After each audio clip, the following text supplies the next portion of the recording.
तुम्हाला शेतात जायला रस्ता नाही, तुमचा ही पडीक जमीन, ओढा, नाला यातून जाणारा रस्ता समोरच्या शेतकऱ्याने बंद केलाय का?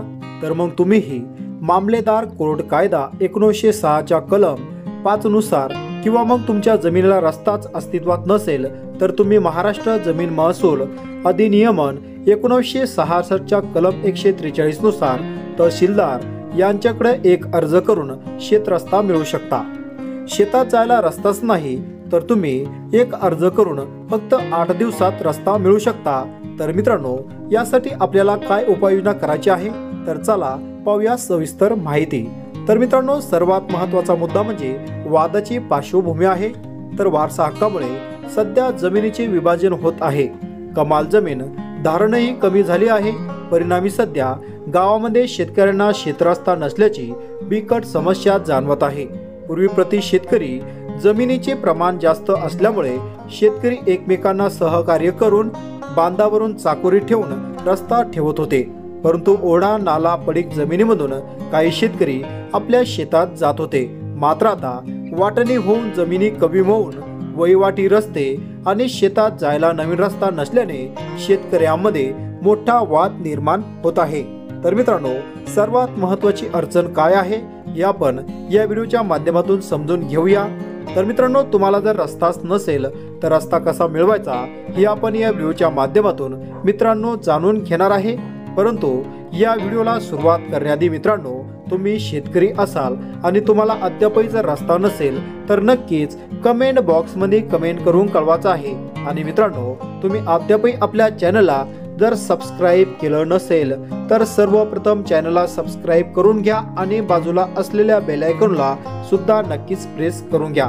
कारण मित्रांनो, या आपल्या YouTube चॅनलच्या माध्यमातून नेहमीच आपण शेतकऱ्यांच्या अडचणी सोडवण्याचं काम करत असतो।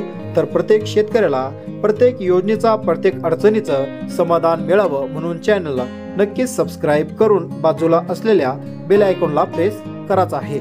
तर मित्रांनो, सर्वप्रथम म्हणजे शेतकऱ्याला जर रस्ता मिळवायचा असेल तर शेतकऱ्यांना 2 महत्त्वाचे मुद्दे समजून घेणं गरजेचं आहे।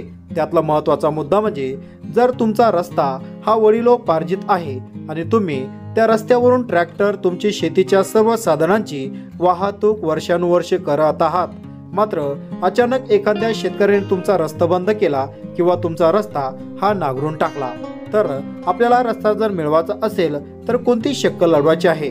सर्वप्रथम म्हणजे तुम्हाला मामलेदार कोर्ट कायदा 1906च्या कलम 5 नुसार अर्ज करावा लागणार आहे। त्यानंतर दुसरा मुद्दा म्हणजे पूर्वीपासून तुमच्या जमिनीला रस्ताच नसेल तरीही चिंता करू नका। काही कारणास्तव बरेच शेतकरी नोकरीच्या निमित्ताने बाहेर जाता किंवा काही कालावधीसाठी बाहेर राहता आणि नंतर काही शेतकरी त्यांचा रस्ता बंद करून टाकतो। तर या शेतकऱ्यांना रस्ता मिळवण्यासाठी महाराष्ट्र जमीन महसूल अधिनियमन 1966च्या कलम 143 नुसार अर्ज करू शकता। तर मित्रांनो, हे सर्वात महत्त्वाचे 2 मुद्दे आहे। तर आपल्याला यामध्ये कोणता मुद्दा वापरायचा आहे असा प्रश्न तुमच्यापर्यंत सर्वांपर्यंत समोर पडला असेल।